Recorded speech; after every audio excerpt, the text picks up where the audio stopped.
اے نبی، ہم نے سب انسانوں کے لیے یہ کتاب برحق تم پر نازل کر دی ہے۔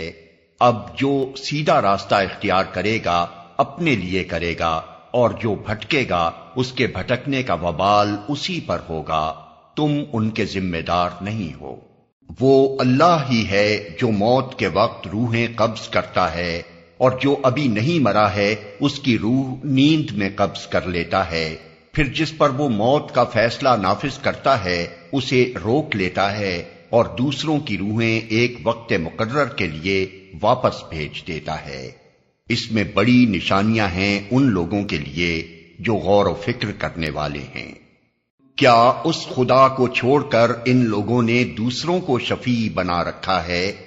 ان سے کہو، کیا وہ شفاعت کریں گے خواہ ان کے اختیار میں کچھ نہ ہو اور وہ سمجھتے بھی نہ ہوں؟